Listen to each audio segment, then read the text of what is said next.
ಯತೀಂದ್ರ ಅವರು ಆಡಿದಂತ ಮಾತಿಗೆ ಸತೀಶ್ ಜಾರಕಿಹೊಳಿ ಅವರ ಪ್ರತಿಕ್ರಿಯೆ ಏನಿತ್ತು ನೋಡೋಣ.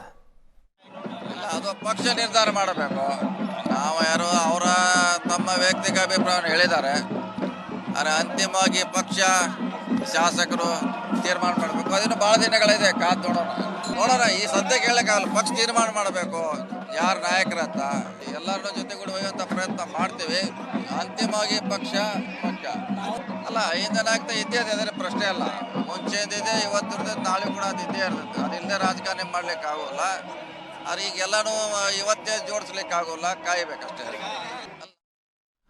ಬಹುಶಃ ಇತ್ತೀಚೆಗೆ ಸತೀಶ್ ಜಾರಕಿಹೊಳಿ ಒಂದು ಸ್ಟೇಟ್ಮೆಂಟ್ ಕೊಟ್ಟಿದ್ರು, ನಾನು 1.5 ವರ್ಷದ ಹಿಂದೆನೆ ಮುಖ್ಯಮಂತ್ರಿ ಸ್ಥಾನದ ರೇಸ್ನಿಂದ ಹಿಂದಕ್ಕೆ ಸರಿದಿದ್ದೀನಿ ಅಂತ. ಈಗ ಯತೀಂದ್ರ ಅವರ ಮಾತು ಇಲ್ಲ, ನಾವು ನಿಮ್ಮ ಜೊತೆಗಿದ್ದೀವಿ, ಹಿಂದಕ್ಕೆ ಸರಿಬೇಡಿ ಅನ್ನೋ ರೀತಿಯಲ್ಲಿದೆಯಾ? ಇಲ್ಲ ನೋಡಿ, ಸಿದ್ದರಾಮಯ್ಯನವ್ರ ಬಣದಲ್ಲಿ 2-3 ಹೆಸರುಗಳನ್ನು ಪಾಪಪ್ ಮಾಡಲಾಗ್ತದೆ. ಇತ್ತೀಚೆಗೆ ಮಲ್ಲಿಕಾರ್ಜುನ್ ಖರ್ಗೆ ಅವರು ಬರಲಿ ಅನ್ನುವ ಒಂದು ಮಾತಿತ್ತು. ಪರಮೇಶ್ವರ್ ಆಗಾಗ ದಲಿತ ಮುಖ್ಯಮಂತ್ರಿ ಅಂತ ಹೇಳ್ತಿರ್ತಾರೆ.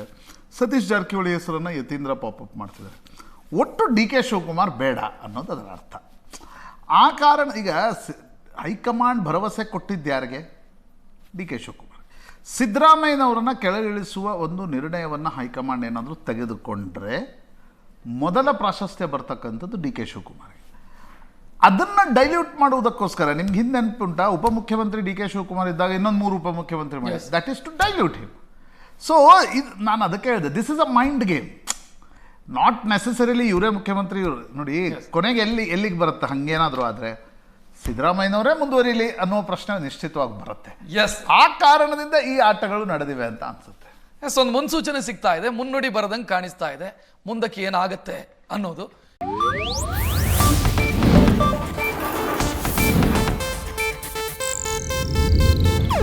ಇದು ಏಷ್ಯಾನೆಟ್ ನ್ಯೂಸ್ ನೆಟ್ವರ್ಕ್ ಪ್ರಸ್ತುತಿ.